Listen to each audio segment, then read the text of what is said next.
Hey, how are you doing? My name's Les Stark, and I'm the author of Hempstone Heritage, a book about the history of the hemp industry in Pennsylvania. What I wanted to talk to you today about is next week we have a historic opportunity to end marijuana prohibition and prohibition of hemp. Now, I'm standing here next to these hemp millstones.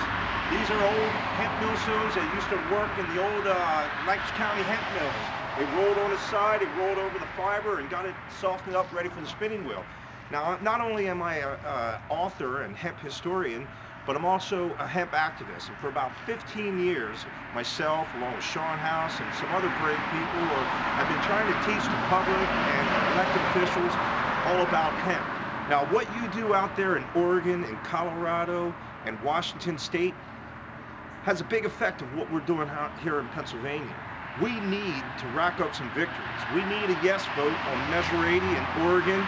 We need a yes vote on Initiative 502 in Washington State. And we need a yes vote on Amendment 64 in Colorado. Now, I know some people have some problems with these measures. They're not written exactly how you want to. You're concerned about maybe penalties for driving. Well, how about this? Stay in the lines and do the speed limit. I know there's concerns, but we got to start racking up some victories.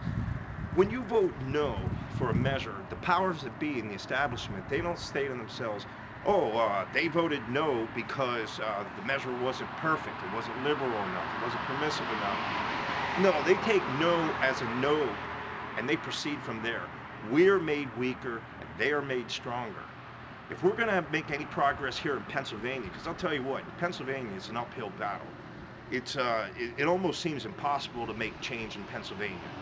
But it's really hard if people in California and Washington and Oregon and Colorado, all these states that are seen as progressive and liberal Western states, if even they vote no, then what hope do we have here in Pennsylvania? We got to start racking up some wins. Measure 80 in Oregon, written by Paul Stanford, is best. That should be the model. That's how it should be done in Colorado, Washington. That's how we should do it in Pennsylvania. It makes the most sense. It's the most worded.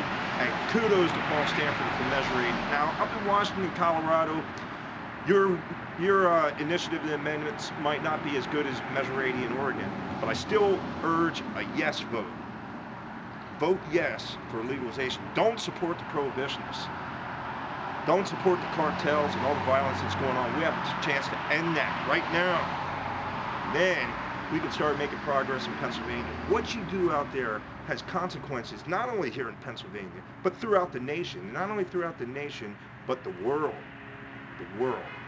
So, once again, wrap this up. I urge a yes vote for Measure 80 in Oregon, a yes vote for Initiative 502 in Washington, and a yes vote for Amendment 64 in Colorado. Les Stark, author of Hempstone Heritage, book about the history of the hemp industry in Pennsylvania. Help me out, Oregon, Colorado, and Washington. Peace.